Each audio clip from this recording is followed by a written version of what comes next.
Love, courage, and Bitcoin. The bar buzzed with music and murmurs, but for Diane, time crept like a ghost through a haunted mansion. She sat at the counter, elegance wrapped in danger. Her black dress clung like a whispered secret. A pearl necklace shimmered at her throat, and red heels, sharp, seductive, stabbed lightly into the wooden floor. She took a slow sip of wine. Every man in the room noticed her, but she wasn't alone. Frank had stepped away, claimed he needed the restroom. In truth, he was probably flexing in the mirror, checking if he still looked like the walking threat he pretended to be.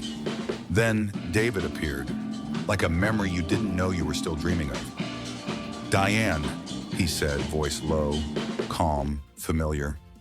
She turned, her heart caught in her throat. David, her high school crush, the one who passed her notes, the one who made her feel safe, before Frank came along with fists and fear. "God, David," she whispered, "you shouldn't be here. If Frank sees you—" "I'm not afraid of Frank," David said, eyes burning with something more powerful than rage. Conviction. "I've loved you since we were kids. Give me your number. That's all I ask. Just give me hope." Her hand trembled on her glass, but she didn't say no. Too late. Frank returned. A shadow, a sneer, the stink of cheap cologne and a temper. He clamped a hand on David's shoulder. "What's this? Catching up with my girl?" Diane spoke fast. He was just asking where the restroom was. Frank studied David, then gave a twisted smile. "You buying us drinks now, too?"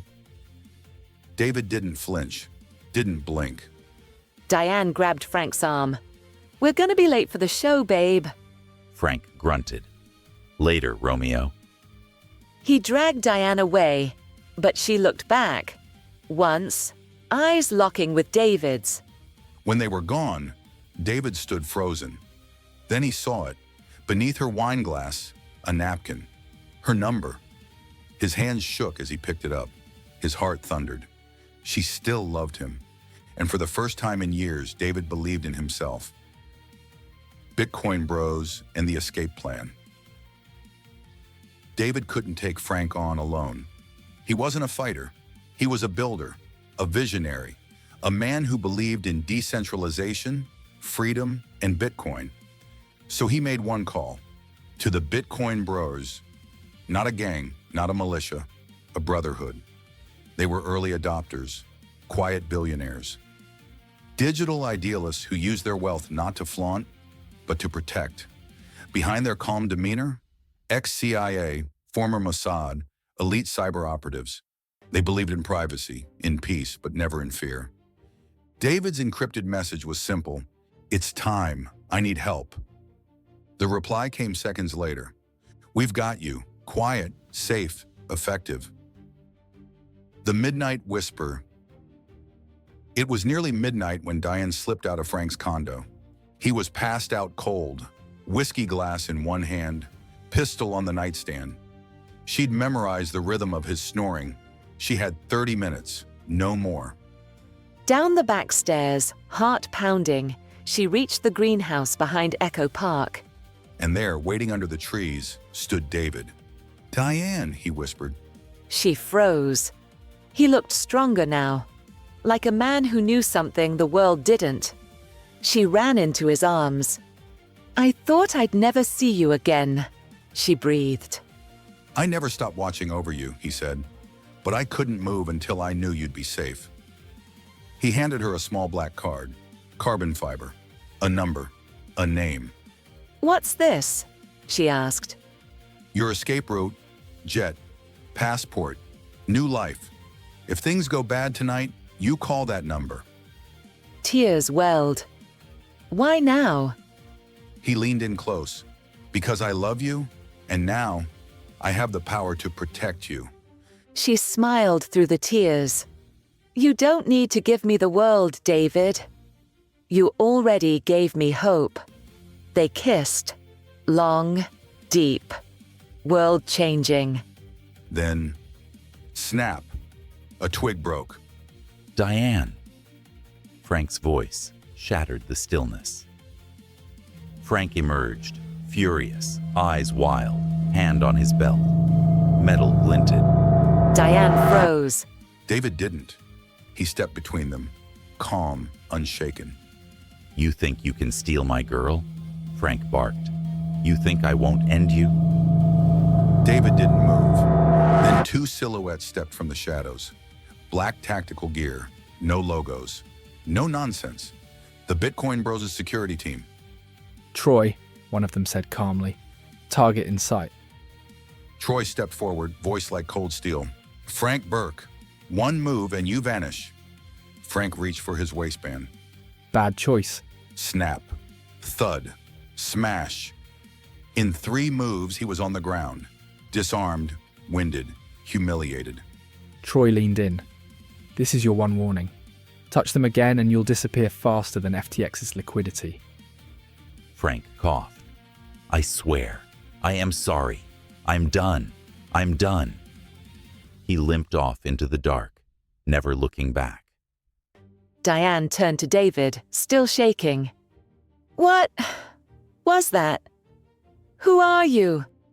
David smiled. Not a spy, not a superhero, just a man who bought Bitcoin early at $95 per coin. He showed her his phone. 250 Bitcoin, $27,250,300. He was a multimillionaire. Her jaw dropped. You're rich. I wanted you to love me when I had nothing but a napkin and a memory, David said. She kissed him hard. I'd love you in every lifetime. David dropped to one knee, pulled out a custom ring, tiny Bitcoin symbol carved into the band. Diane, will you marry me? She laughed through tears. Yes, 1,000 times, yes. They married in Santorini, honeymooned in Tokyo, Zanzibar, Paris. David used his wealth to fund education, privacy tools, and charities. Diane launched a global women's empowerment network, and whenever someone asked how they met, she'd smile and say, "It started with a bar, a wine glass, and a napkin that changed my life." Love, Bitcoin, and the final bar scene.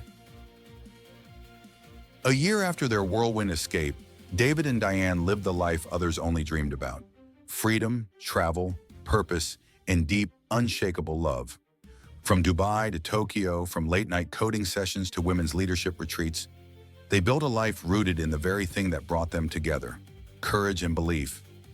David became a speaker on financial freedom, Diane a global voice for empowerment. But through it all, there was one thing they hadn't done: return to the bar where it started. So on the first anniversary of their reunion, they went back, just the two of them. It looked the same. Low jazz, soft lights, polished wood. Diane wore the same red heels. David wore confidence like a tailored suit. They ordered 2 glasses of wine and sat at the same table.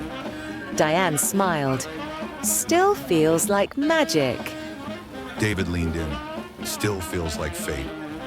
That's when the door creaked open. Frank. The same sneer, the same fake swagger.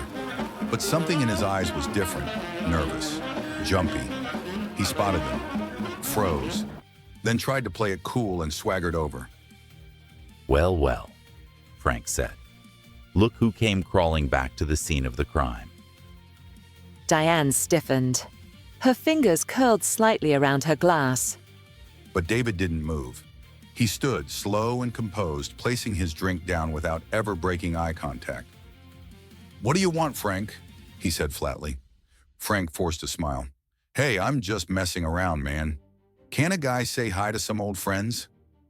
David stepped closer, voice low but ice cold. "We're not friends, and if I make one call, you'll vanish into a void deeper than your ego." Frank's face turned pale. Look, I'm just kidding, man," he stammered. "Didn't mean anything. Just a joke."